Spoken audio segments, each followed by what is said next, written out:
It is the best of times. It is the worst of times. It is the age of wisdom.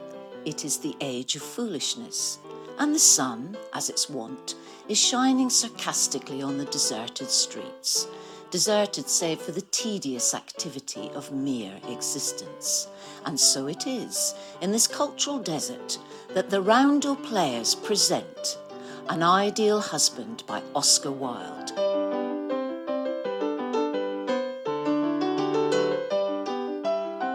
We came up with the idea at the end of March, really, just as the lockdown kicked. Stephen Hemsley and I was one of the co-founders of the Roundel Players, putting on Facebook to lots of local actors who we know from different groups around West Kent.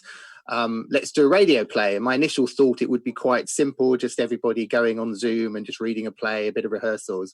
And it grew into something quite impressive, really. So Fiona came on board with a couple of other people, Andy Leggett and a chap called Alaric Smith, who's a bit of a sound expert. And we just put it out there for local actors who were looking for something to do, because obviously theatre had closed down in the lockdown and people still wanted to be creative. And obviously what we're seeing, not just with what the Roundel Players is doing, is people can be really creative in different ways. So we've got actors from lots of different groups, from like the Trinity, from Seven Oaks Players, from the Oast Theatre in Tunbridge, smaller groups like the Blackham Players. So it's really been a great creative way to bring local actors together. And then what we did, we came up with the name, we've created the social media, recorded in different places, in different bedrooms, in 14, I think it was, different people's houses. We all had to record it at the same time. So we got somebody who knows what they're doing. He's a sound expert. He works a lot at local theatres on sound. And the result is what's available now, The Ideal Husband from the Oscar Wilde, which was the idea of our lovely director, Fiona. I'm Fiona Dunn, and I'm one of the co-founders of the Roundel Players. Picking up on what Steve said there, as a director, how on earth did you direct this virtually? Yes, it was quite a feat, but the enthusiasm that we had from all that we cast, that was basically done over mobile phones. So we put my mobile phone on speakerphone, organised a time and a day when each member who was interested in being part of An Ideal Husband, wanted to audition, stuck it on my coffee table in my sitting room and did the auditions one after the other across mobile phones. And it worked beautifully. And then, of course, everybody had to have Zoom. So we've rehearsed across Zoom. We had sort of individual interviews about what the characters were like, interpretations, questions were taken across Zoom. And although it sounds like a massive feat, once you get into it and everybody understands how the technology works, and because the drive and enthusiasm to do this was so strong, so dynamic, it was fine. It all worked. Going on to the hard knocks tonight, Olivia. I suppose so. Are you? Yes. Horribly tedious parties they give, don't they? Oh, horribly tedious. Never know why I go. Never know why I go anywhere. I come here to be educated. Oh, I hate being educated. Oh, so do I.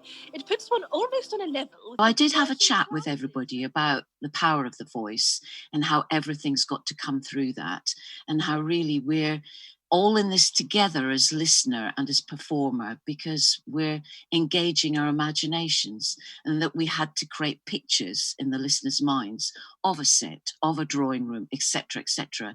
So sound effects were put in afterwards. The performance was just the actor's voice. As Fiona said, I mean, it is all about the voice. You have nothing else when you're acting. You can add the sound and the music, but you have got to bring those characters to life with just your voice. And one of the things that appealed to me was the fact with radio plays, as an actor, you're able to play roles that you wouldn't normally play. So I played Lord Caversham, who in my mind, I mean, it has been played differently, but in my mind was quite an elderly, upper class, sort of bumbling, sort of person, old man type person. And I'm only sort of early 50s. So it would have been quite hard, I would have thought, maybe to have been cast in that sort of role. But when you've just got the freedom of your voice, you can sort of just really go to town on it. The hardest thing is obviously as actors, you do listen and respond on stage, and you've got to obviously you've learnt your lines, but you've also got to make sure you are in the moment. Although you've only got your voice, it is actually probably the most visual medium there is, because everybody is painting pictures in their minds of the people who are speaking.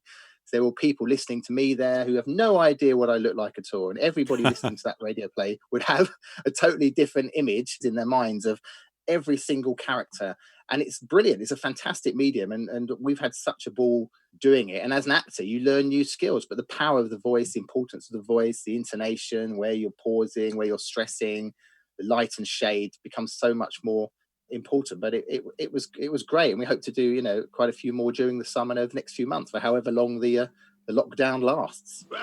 Good evening, Lady Chiltern. Has my good-for-nothing young son been here? No, Lord Caversham, I don't think he's arrived yet. Thank you. Lord Caversham has been overheard by Lady Chiltern's sister, Mabel. Why do you call Lord Goring good for nothing? Because he leads such an idle life. How can you say such a thing? Why, Lord Goring rides in the Row at 10 o'clock in the morning. He goes to the opera 3 times a week, changes his clothes at least 5 times a day, and dines out every night of the season. I think the point that Steve made about what you actually look like, that was totally immaterial. And a lot of cast members said that was liberating as well, both young and old, saying that you weren't defined by, height, weight, the colour of your hair and age. It was just the voice and the character interpretation that you brought to audition and then brought to performance. And that's been a lovely thing to be able to do for people. But it is a substitute, isn't it? That intimate ability to see a scene open up in front of us. Oh, definitely. I mean, I wouldn't want to replace it with real, face-to-face live theatre. I think it's another art form, and it's a way of doing something in a lockdown which you could not do. It's either, well, let's not do any acting at all, or let's try and do something creative. Yeah, although we've loved it, it's been brilliant. I hope your listeners will enjoy it. Yeah, we all can't wait to get back on stage. This is a great creative dimension because of lockdown. But yes, I mean, we all can't wait to step on the stage and smell the audience. And also, obviously, there's no after-show bar in this situation, or after-show party. So, the more you think about it, let's just hurry up and open those theatres.